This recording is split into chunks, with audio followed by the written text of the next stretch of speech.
What's going on, guys? TowerNumberNine here, and today we're going to be taking a look at what the early jump to Lightspeed meta is looking like following two really big events that occurred this weekend in Star Wars Unlimited TCG. Let's get right into it.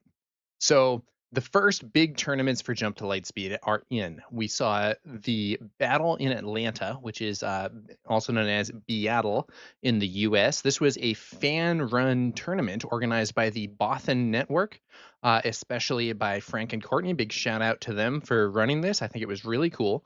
And a lot of the top players in the United States attended this event. And there was a team component and an individual component. And at the same time, we had the first sector qualifier of the official Fantasy Flight Games organized play setup that took place in Milan, Italy. And these events had some pretty different results, and it's interesting to take a look at what that might mean. I'm going to go into what happened to each one, what that might mean. It's an unusual start to the competitive season. It's really not necessarily all on the same page, and it has some interesting implications for what might happen this weekend and beyond. So let's get into it. Jango Fett was the deck to beat going into these events. So Jango is a leader from the Twilight of the Republic set, and he was a strong competitive choice in that set. He largely replaced Boba Fett after Boba got suspended in the Tarkintown space aggression build. Compared to Boba, Jango is less explosive because he doesn't have that ability to ready resources and play more units, but he has a lot of disruption via his ability to exhaust enemy units when they are damaged by a friendly unit. And he got some powerful new options in the Jump to Lightspeed set.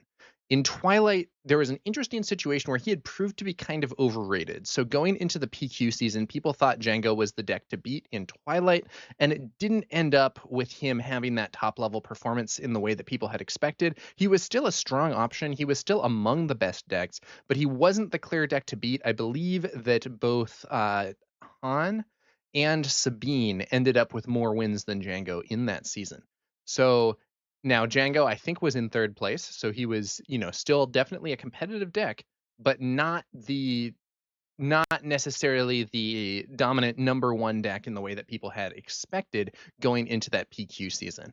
Now, the question becomes, how is he going to do in set 4? These events were our first look at it, and he did get some really strong new cards that synergize well with his game plan. So IG-2000 here, 4 for a 3/4 with Overwhelm, and when played, deal 1 damage to each of up to 3 units. This card is not amazing in normal circumstances, but the fact that the damage that it gets when played synergizes with Jango's ability and allows for exhausts can be really strong, especially once you actually have Jango Fett flipped onto the board, because at that point, it's not just that you can exhaust one unit. When he's deployed as a leader, you can actually use his ability multiple times in a turn. So this can exhaust somebody's whole board, and that is really powerful and makes up for the fact that the stats here aren't really amazing. And it also works very well with triple Dark Raid, finding this to get a surprise exhaust effect and a bunch of damage pings. So overall, a card that works really well with Jango's game plan. We also have here the War Juggernaut. This is an unusual unit. It is a 6-cost ground vehicle. Normally, most vehicles we've seen have been in space, but this is a ground vehicle that can still be quite potent. It gets +1 power for each damaged unit, both yours and your opponent's. And when played, you get to deal 1 damage to each of any number of units. This is a really strong effect. It can be applied on the ground and in space, and you can even apply it to your own units to damage them and buff up the War Juggernaut further. And this is another card that works great with triple Dark Raid, great with sneak attack, and allows for mass exhaust when paired with a deployed Jango Fett. Lastly, we have Devastator hunting the Rebellion. This is an 8-cost aggression villainy card. It is a space unit, a 9/6. You assign all indirect damage you deal to opponents, and when played, you deal 4 indirect damage to each opponent. So you guys might be seeing a pattern here. This unit can be played. It can deal its indirect damage as you see fit. You can allocate it to your opponent's key units, exhaust them with Jango Fett, and present a huge threat. Also works great with triple Dark Raid and sneak attack. So these cards really play very well into the core game plan that these Jango decks were already going for. They're very potent. They can be very effective. And the question is, how much does that matter? Is this enough of a boost to make up for the new decks and the improved cards for other archetypes that we've also been seeing, because Django's not the only leader who got new stuff with Jump to Lightspeed. We've also seen some cool cards added to Sabine, added to Han, so it'll be interesting to see how things went. And at this weekend, first, I'm going to talk about the battle in Atlanta, a big community run event, Boston Network Invitational. So there was a team event with players from some of the top teams. There were also individual events. There was $10,000 in total cash prize pool across all the events. I think there was 2K total prize pool for the team event, 6K for the main individual event, and 2K for the Sunday individual event. It was hosted by Frank and Courtney from the Bothan Network. Huge shout out to them. They did a great job running this event, and it was streamed by both the Blonde Sabine channel and by McClunky Gaming. I was personally casting it on the McClunky Gaming channel, joined by Pasquale. And so I had, quite a bit of games from this event that I saw myself. There were a lot of really strong players and teams there, and it was a very interesting event to cast. I think that many of the top players in the game, at least in the United States, were at this event, and a bunch of the teams were as well. The team format was unusual and interesting. I'm probably going to have another video coming out soon where I discuss team formats in more detail. But for now, let's focus more on the individual results and what that means for the meta. So at BIATL, Jango was strong, but he wasn't victorious. He did not dominate the event. There were a lot of Jango decks, but they didn't really do as well as people were necessarily expecting. There were two pools for the main individual event. In the first one, Jango took 2 of the top 8 spots. I believe there were also 2 Cad Bane decks, and then 4 leaders that had 1 spot each. In the second pool, Jango did better with 4 out of 8 spots, though that was a little interesting because I believe 2 of those 4 were actually 30 HP Jangos instead of Jango Tarkin Towns. I could be wrong, but there were definitely some 30 HP Jangos in the event as a whole, and that meant that ultimately the top 16 cut had 6 Jango players there. He was the most represented leader in the top 16, but he wasn't victorious in the top 16. In fact, there wasn't a Jango player in the final. The final ended up being Han versus Cad Bane, and Philip from McClunky Gaming ended up getting the win. So big shout out to him for winning this large and competitive event with, I believe, a Cunning Han.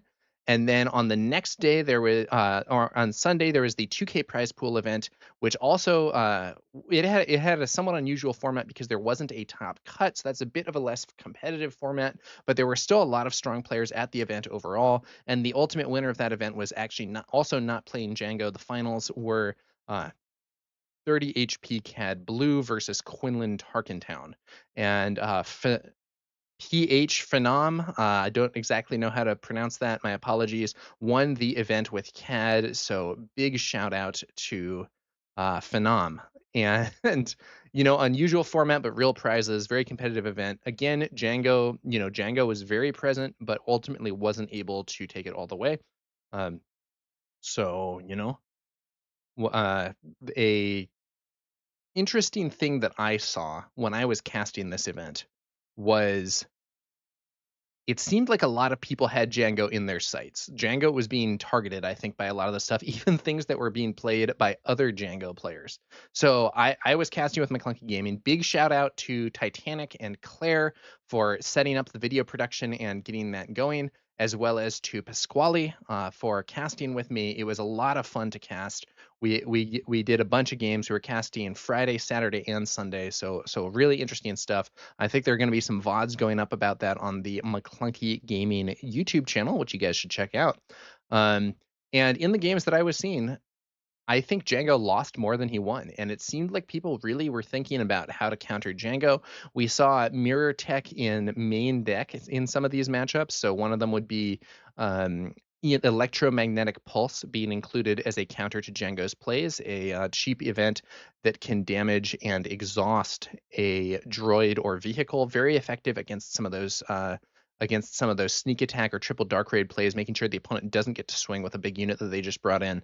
Other players brought builds that were kind of specialized to fight Jango. So I think, we saw Guy and George using a Cad Bane blue 35 HP, and actually they were both very successful with it. It's kind of an unorthodox build. I think they might have been the only 2 people playing it, but they both made that top 16.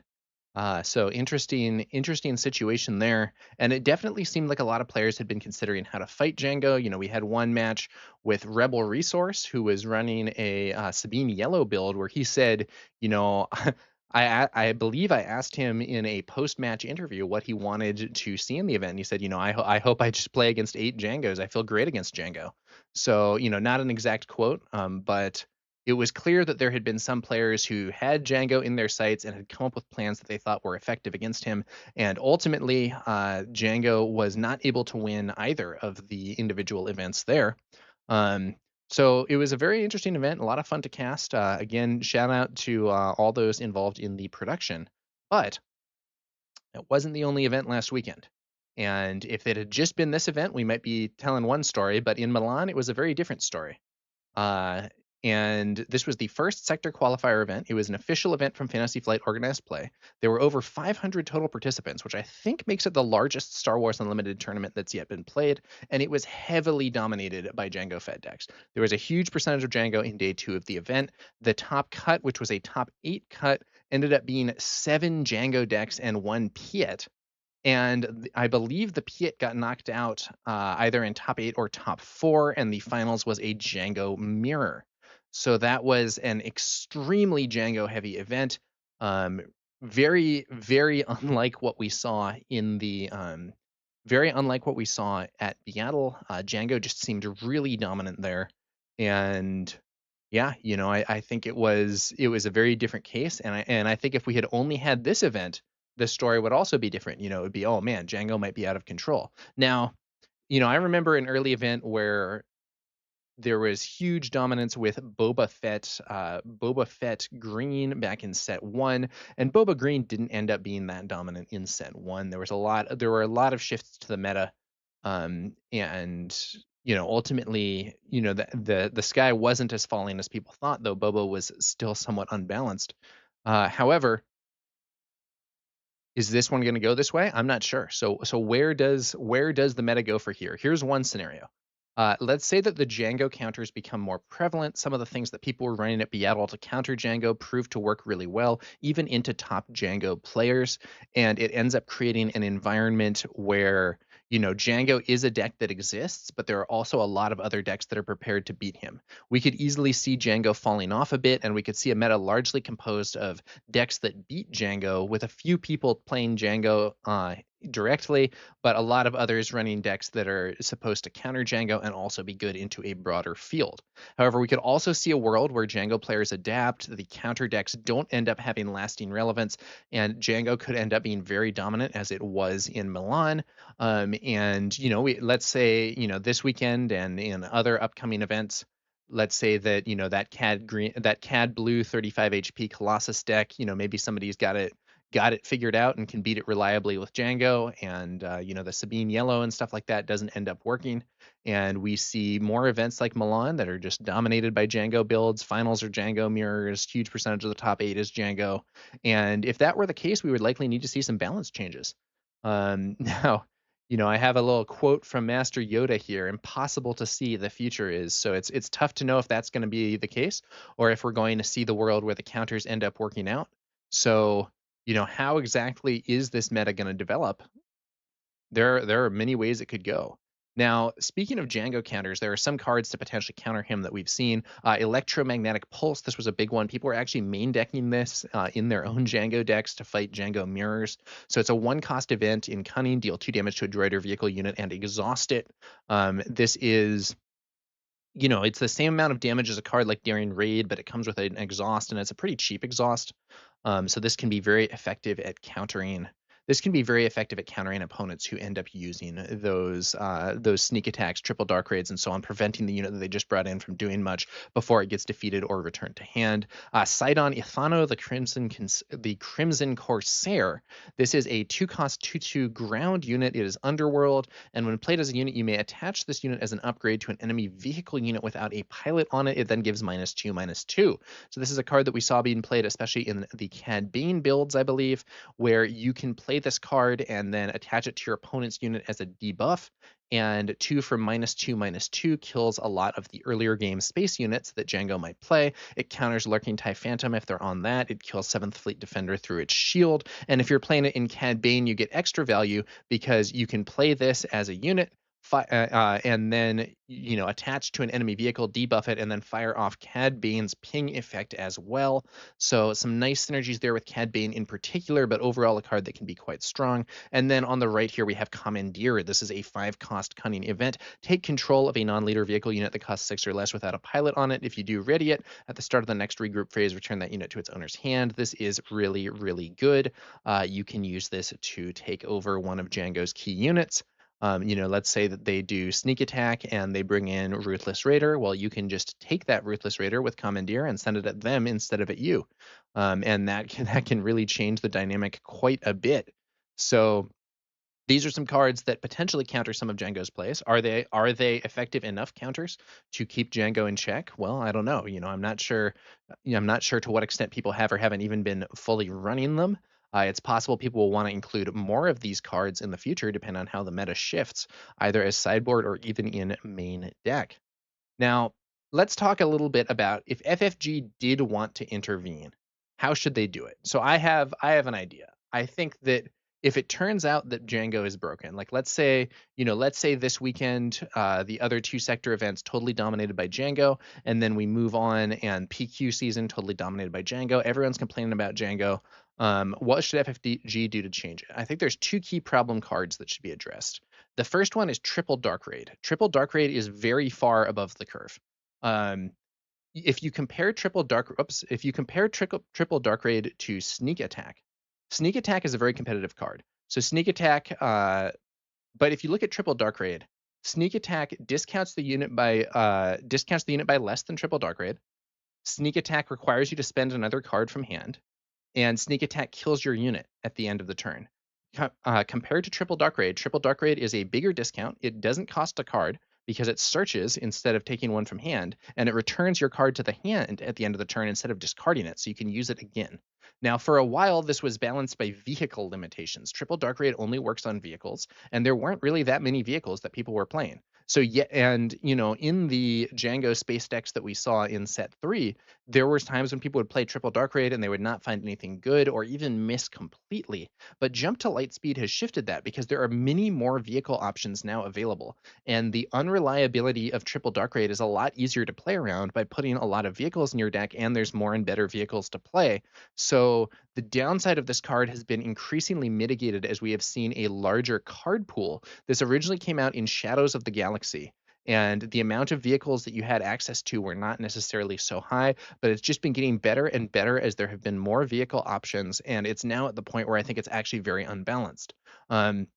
Removing Triple Dark Raid would remove a lot of Jango Fett's best early plays, especially his access to repeat mass exhaust. One thing he can do right now is after deployment, you can use Triple Dark Raid, find IG-2000 or War Juggernaut, exhaust the opponent's whole board, or in IG-2000's case, 3 units, which is often their whole board. Then at the end of the turn, you get Triple Dark Raid back in hand. You can play your unit again and exhaust their board again. It's just really, really strong.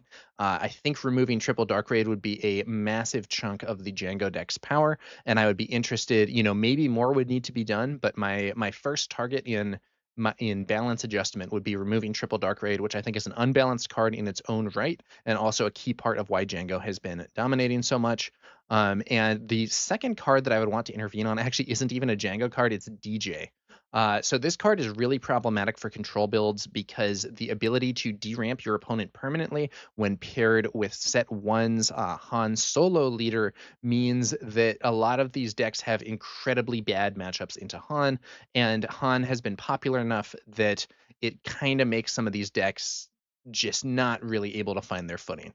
And yes, it is counterable technically, but it limits a lot of creativity in deck building. It can be difficult for a lot of things to counter. Han has his own answers, so yeah, you can play, I don't know, let's say that you play Iden Red and you're bringing 3 takedowns and 3 forced chokes. Yes, you have answers to kill DJ or to kill tech before DJ flips, but at the same time, what happens if maybe the opponent plays Bodhi Rook and takes your counter out of your hand and then hits you with the tech DJ combo anyway? So I think ideally this actually would have been solved by a rulebook change for the Tech DJ combo. I would have really liked to see them. Really would have liked to see them make a change to the rulebook that said units can only have one instance of smuggle. If a unit would give a unit smuggle, if an ability would give a unit smuggle when that unit already has smuggle, uh, or not units, cards in general, but yeah, if an ability would give a card smuggle when that card already has smuggle, the ability has no effect on that card. This would mean that you could not do the Tech DJ combo to bring out DJ and steal a resource on 5. Double Yellow Han would still be able to smuggle out DJ on 7, but at that point it is much more counterable overall. And however, that didn't happen. As I understand it, there is a long time that it takes for them to do rulebook updates. And because that didn't happen, I think DJ might just need to be banned or suspended until they change the rulebook or something. Doing this would open up a lot more control options. It would nerf Han. It would indirectly nerf Jango because some of these control decks might be good against Jango if they weren't being held back by Han. And it would also mean that in a world where Jango was already being nerfed by losing triple Dark Ray, Han would not immediately become dominant. Han was very strong in the previous set, probably a bit too strong. It was overall still an interesting meta, but I think it would be a better meta with DJ off the table, or at least the Tech DJ combo off the table. So I think personally, the first thing that I would be looking at balance-wise would be removing Triple Dark Raid and removing DJ from the environment, which I think would weaken Jango substantially, open up more space for control decks, and hopefully prevent Han from becoming the new dominant deck with Jango off the board, or at least not off the board completely, but weakened. Now, it's possible that this is too subtle and that they would want, maybe they don't have enough testing, or their testing indicates that even with Triple Dark Raid removed, the Jango would still be a huge problem. It's conceivable that would happen. In that case, they might just need to ban Jango directly. But I do think that a more precise change might be more effective, assuming that they trust that that would work and or have tested it appropriately. So those are my thoughts on potential balance changes that could address this if Jango does end up being out of control. But will any change even be necessary? For now, I think it's actually time for them to stay the course and see what happens in the next few events. We're going to have 2 more sector events, Denver and Liverpool, one of those in the US and one of those in the UK, and we'll see what the meta looks like once people start gunning for Jango. It might not be enough time for people to adapt, but time will tell here. And it should be interesting results to observe. Maybe the funniest outcome would be if once again we see a US event where Jango isn't as dominant, strong but not totally controlling the event, and a UK event where he is dominant, which would point towards a very different meta emerging in Europe versus the United States, which has happened in other games. I remember there was a period in Warhammer 40,000 Conquest LCG, a previous game from Fantasy Flight, where there was a leader that I think was the literal actual worst in the game. Like I think if people knew how to play against him, he was unplayable. Like truly awful, like just incredibly bad, who was actually considered so overpowered that people were saying they needed to nerf him in some events in Europe, because differences in play style and differences in how people were playing in the different regions meant that he was having an extremely different impact. That was Alan Shee, if anyone remembers that game.